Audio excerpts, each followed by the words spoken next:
Good evening to you. I'm Evan Watson, and welcome to The Story. I'm in for Pat Doris tonight. We begin this show with encouragement, a solution in the making to a very challenging problem. Washington has dramatically improved how it cares for people with mental illness in jail, setting an example that Oregon could, or perhaps should, follow. It's tonight's big story.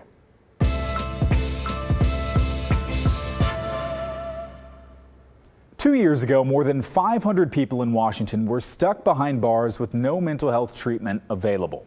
Now that number is down to just 15 people. The Washington State Department of Social and Health Services has made big strides in improving what the agency called a crisis. Here's Susanna Frame to explain how they managed it. But first, a warning that some of the video in this story is a bit graphic.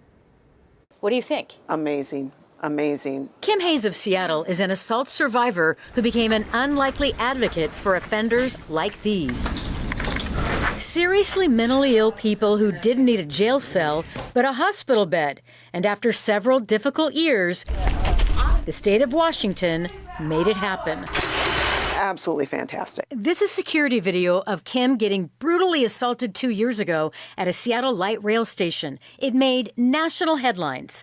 The state deemed her alleged attacker, Alexander J., so mentally ill he should be transported from jail to a state hospital by law within 7 days. Instead, Jay got stuck at the King County Jail for nearly a year. Beds at facilities like Western State Hospital in Lakewood were full. In 2022, he was one of about 500 mentally ill inmates in Washington holed up in local jails. Today, that number's down to 15 people, and wait times for a bed have gone from 4 to even 9 months to just 5 days. I think it's fabulous. I think that is one of the best outcomes, the best outcome that can happen for everyone. These are the shortest wait times I've ever seen in 9 years in this position, probably even longer than that. And the other positive is we're showing that we're able to maintain this. So you're saying it's not a fluke? It's not a one-off, correct. In her new series, Mentally Ill Waiting in Jail. 2 years ago, the King 5 investigators began exposing the unprecedented problem and fallout. Would you ever have imagined that in 2022 we'd be in this place? Absolutely not. I have anxiety. Judges ruled DSHS was violating the civil rights of mentally ill defendants, as many of them decompensated in custody. Local jails were overwhelmed. Taxpayers were on the hook. A federal judge levied $200 million in fines against the state for violating her orders. Public safety was also at risk. I simply can't continue to hold him. Judges fed up with wait times let several people out. In one case, a man released from a Washington jail went on to murder a couple in Idaho. And I believe all of our hearts are just broken. And victims, like Kim Hayes, were left in limbo. You're hanging on. Okay, can he go back to trial? Is he going to be released? Is he going to be released? How did they do it? How did DSHS move hundreds of mentally ill inmates out of jails like King County's here in Seattle? Last year, they made a bold and sudden move. They asked the legislature for $90 million to buy an old hospital, renovate it, and staff it. And it worked. Governor Jay Inslee cut the ribbon last year on the new facility in Tukwila, Olympic Heritage Hospital. Oh boy. In October, the state moved 70 patients from facilities like Western State into Olympic Heritage, freeing up those beds for people waiting in jails. And they did it currently under construction from purchase to move-in less than 2 months. I can't think in almost 30 years of state government of a project like Olympic Heritage that has been as aggressive and as speedy. More projects got put on the fast track.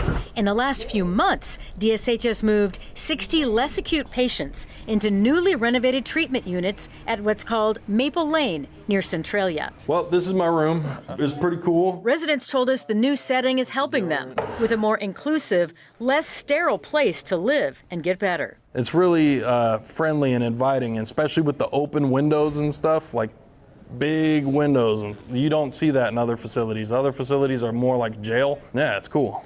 Administrators who have taken their lumps the last few years say it's a welcome day to be showing results. Thank you so much. There has been just like, okay, what do we do now? But to have you standing here today to just see and hearing about some of the great work that we're doing, it is a positive thing that we're doing for DSHS. You're coming to or from work? I was coming to work. Last week we went with Kim as she went back to the light rail station for the first time since her attack. So what is that like for you to be here? It's okay. The assault was 2 years ago. It did take you a while to ride light rail, didn't it? Oh, God, I didn't. A year and a half. During that time, she used her voice for change. It does take away your belief in the system. She never stopped speaking out or attending court hearings about the case. But I did not want to hide in the shadows. Oh, I've got to make something out of this. It was a bad situation. I mean, that's why I called you. I was like, can you help me with this? And let's figure out something that gets this out to people. To keep meeting demand, DSHS says they know they need to add more capacity. That will include another treatment facility under construction in Vancouver. It's called the Brockman Center, and it will have 48 beds and should open next year. Now, on this topic, Oregon has faced similar challenges to Washington in recent years, but Oregon hasn't produced solutions anywhere close to what we just covered. Like Washington, Oregon is under a federal court order to reduce jail wait times for people who need mental health treatment. These cases are often referred to as aid and assist cases, with a judge ordering that someone needs mental health services to be able to aid and assist with their own legal defense. In 2022, people with aid and assist orders were waiting on average up to 40 days in jail before being admitted to a hospital for treatment. Oregon did make changes, prioritizing aid and assist admissions to state facilities above anything else, which helped drop this wait time to around 10 days in jail. But in recent months, it's increased yet again, up to 20 days on average. The main problem is Oregon doesn't have the hospital space or staffing to meet demands.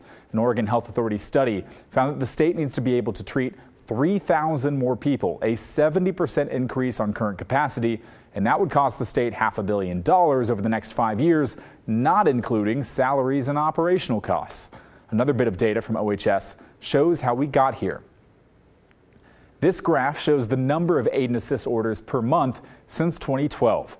It's increased nearly 6 times over in the last 12 years, from 20 aid and assist orders in 2012 to more than 120 in recent months.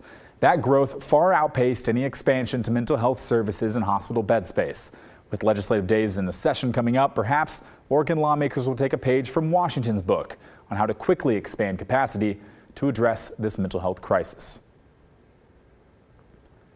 The City of Portland Auditor's Office has made its official call in the saga of mayoral candidate and current city commissioner Rene Gonzalez and his Wikipedia page. The city auditor has determined they did not find enough evidence to prove candidate for mayor Rene Gonzalez violated campaign finance laws, though they say it was a, quote, exceedingly close call. The auditor's office did find that Gonzalez used more than $6,000 in public funds to edit his Wikipedia page. However, they said, quote, there's mixed evidence about the motivations behind the Wikipedia edit project. Some context for those who may need a refresher. Last month, local nonprofit group Portland for All filed a formal complaint accusing Gonzalez of using city funds to edit his own Wikipedia page to try and benefit his candidacy for mayor. Gonzalez's office hired an independent contractor called White Hat Wiki to try and to remove a section of his page saying that he was criticized in a Portland Mercury article for thanking a member of a far-right group, Patriot Prayer, online for supporting him. Gonzalez approved 8 edits to his Wikipedia page altogether. According to the group, one of the Wikipedia edits that was actually rejected read, in December 2023, Gonzalez announced his candidacy for mayor for Portland on the platform of public safety, homelessness, drugs, and revitalizing the economy. Gonzalez's office confirmed to us that they did spend $6,400 in an effort to edit his Wikipedia page. At the time, they called the complaint a politically motivated attack by extremists tied to fringe candidates. Yesterday's report from the auditor's office says yes, he used taxpayer money to pay for the edits, but they can't prove that it was related to his campaign, not his current job. They wrote, while there are facts that suggest this transpired, based on the current record, the auditor's office does not believe they are strong enough to definitively outweigh contrary evidence that suggests that the funds and services were provided to Gonzalez in his capacity as a commissioner. But they did add they are now referring the case to the Secretary of State for a, quote, fuller investigation. We reached out to Gonzalez's campaign for comment shortly after the auditor's office released their decision. They told us, "We are pleased to see the auditor's office has deemed insufficient evidence in this complaint. We will continue to focus on what's important in this election. Portlanders want a mayor who's focused on addressing the issues facing our city, homelessness, public safety, and making Portland the beautiful and healthy city it can be." Portland for All also gave us their own statement on the decision. They started by commending the auditor's decision to refer the case to the Secretary of State, requesting they take up the investigation before Portlanders vote in November, saying, as the auditor noted, using public funds to update his Wikipedia page have no obvious relation to city business and instead could be interpreted to relate to Gonzalez's campaign for mayor. Voters should be deeply concerned about Gonzalez's effort to game the public financing system and use his public office for personal gain.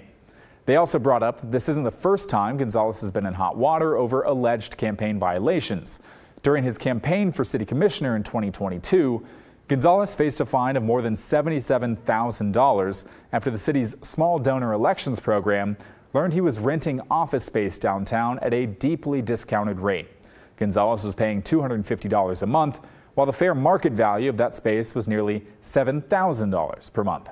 A city official argued the steep discount was an unreported donation, violating those small donor rules. Gonzalez's campaign appealed the fine, arguing that it was fair because of the, quote, dismal state of downtown. A judge agreed and threw out the fine. So what do you think about this determination on the latest campaign finance investigation into Rene Gonzalez? Do you think this case is one the Secretary of State should pick up? Email the story at kgw.com or call and leave us a voicemail 503-226-5090. The federal government is working on harnessing wind energy off the Oregon coast. But now some local tribes are suing to stop the process, and they aren't the only ones with concerns about it. We'll explain when the story returns.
The push to bring offshore wind energy to Oregon is moving ahead, with the federal government set to auction leases to wind energy developers next month.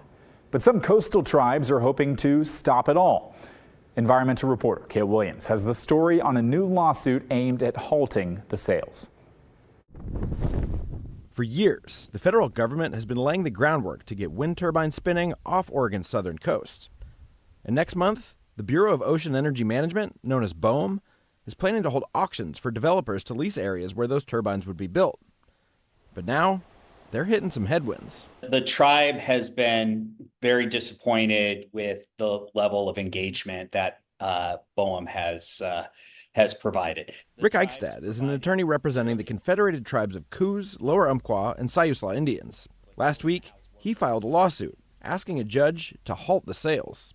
Eichstadt alleges that BOEM's environmental review didn't look at the long-term impacts of offshore wind. BOEM didn't analyze the future construction and operation of wind energy development on the Oregon coast. That would violate the National Environmental Policy Act, according to the lawsuit. Eichstadt said the tribes have provided thousands of pages of documentation to the feds about their concerns, and they've asked BOEM to slow down the process. That's been ignored. And BOEM, frankly, has told the tribe that this is being driven by initiatives from the White House. And we think that's simply unacceptable. Now, we reached out to BOEM, and they told us they don't comment on pending lawsuits. But the tribes aren't the only ones with concerns. Fishing industry groups are worried about impacts to their business. Environmental groups are concerned about the offshore ecosystem. And locals worry that with an influx of workers, an already strained housing supply could be pushed to the brink. We think the tribe, commercial fishing interest, coastal communities, and all Oregon residents deserve to know what are the impacts associated with wind energy? What are the trade-offs? What are some alternatives that could be developed to what BOEM has put on the table? And they simply did not do that. Now, the timeline BOEM has laid out does call for several more years of environmental review after the auctions. So I asked Eichstadt why that isn't enough. If we're waiting till after leases are sold, those studies are going to be done by folks who have a vested financial interest in seeing a certain outcome. Eichstadt didn't mince words. The tribe's goal in all this is to halt the auction. We will be acting to try to stop it. And it'll be up to the judge whether or not, he believes that's the right course of action. And with the sales scheduled for October 15th, the courts will have to decide quickly. Kale Williams, KGW News. Now, in connection here, our next story focuses on a subject you may have heard once or twice in regards to wind turbines, more specifically the blades, and how often birds end up flying into them. Windmills are killing hundreds and hundreds of eagles. I will say wind is a problem. And a lot of times it's killing your eagles and your birds. Former President Trump is one of the more outspoken people who talks about these collisions between birds and this source of green energy. According to a report from MIT Climate, anywhere from 140,000 to 679,000 birds are killed by wind turbines in the U.S. each year. While not insignificant, the report makes sure to note those deaths only represent a fraction of the birds killed annually in other ways. But now a team at Oregon State University is working on a potential solution to this problem. And so our work is focused on a technology, very simple technology, of painting one blade black of the three on individual wind turbines to see about reducing those collisions. Yes, it's just that simple, painting one of the blades black instead of all of them being white.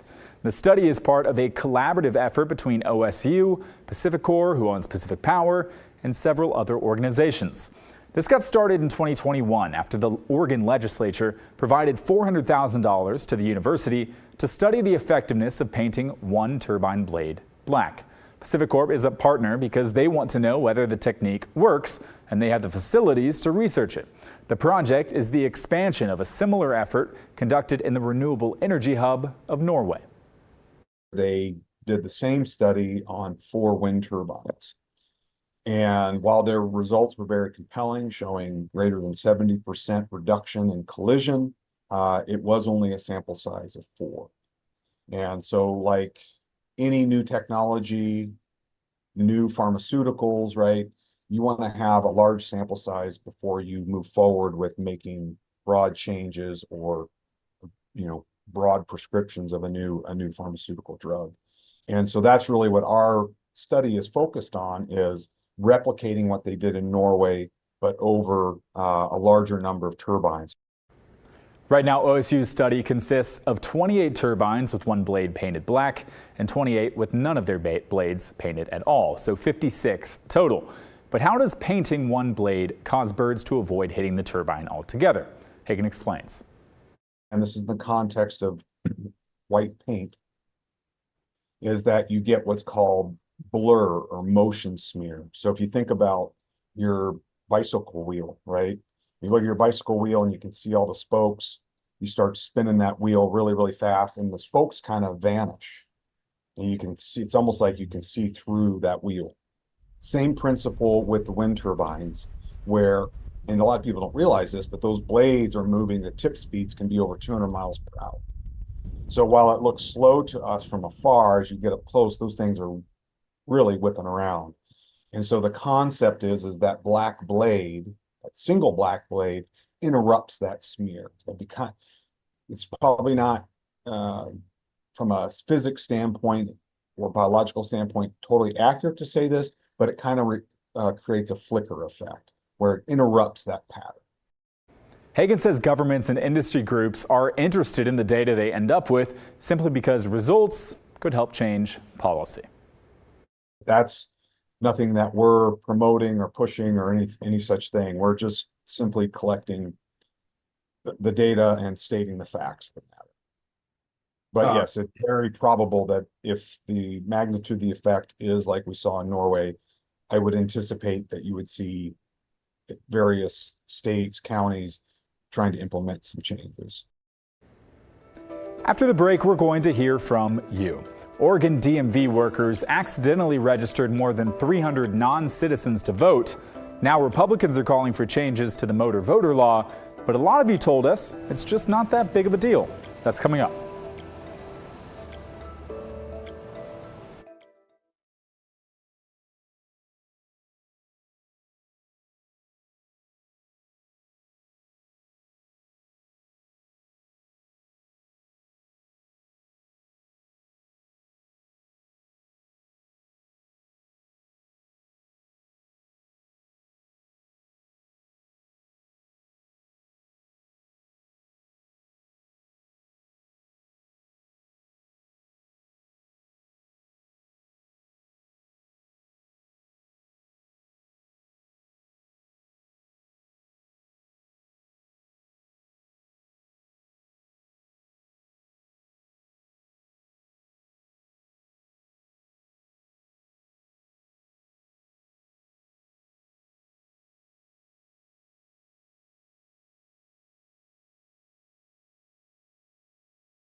Last night, we brought you reaction from lawmakers on the Oregon DMV mishap that resulted in more than 300 non-citizens being registered to vote.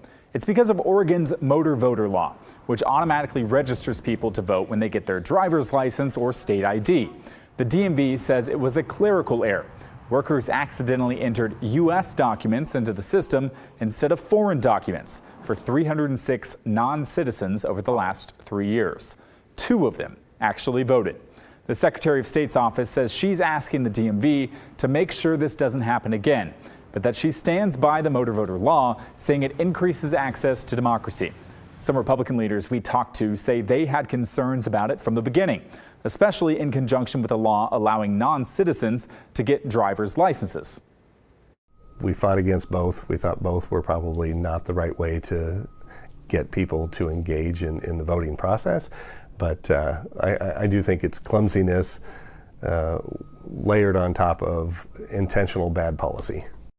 So we asked what you thought about the motor voter law in light of this mistake. Most of you, interestingly, were actually not that concerned. Tim wrote, "Jan, the air was caught. We'll concede that it should not have happened, but this is like a Shakespearean play, much ado about nothing." And Dale agreed, writing, "I am in no way worried about this occurrence. They obviously need to address the problem, check the roles, and tighten up the system. Perhaps a second step in the process would eliminate these accidents. We don't need to freak out and overreact, though some will. Mistakes happen and we fix them. The system is working." Several of you say you think the motor voter law is doing a lot of good, getting hundreds of thousands of people registered to vote, and told us that the good outweighs this mistake. Mark wrote, "Only 2 ballots cast. Just how many ballots were cast statewide in the same time frame? What percentage error rate is that? Sounds like the state may actually be doing an admirable job." Well, we had a couple of you who disagree and think the law needs to be changed. Judy wrote, "I think this is wrong and could result in confusion. Voter registration should be a separate process from requiring a driver's license. The DMV could offer a separate voter registration form to citizens who are getting their license so they can easily fill it out while at the DMV. In order to ensure the integrity of our elections, voter registration should have its own dedicated process that's treated with the highest level of importance and security." Thank you all for weighing in. If you want to share your thoughts on any of our stories from this show, send an email to thestory@kgw.com or leave us a voicemail, 503-226-5090. That's the end of our show tonight. Thank you very much for watching. I'll be back with you tomorrow night, and I hope to see you then. Goodbye.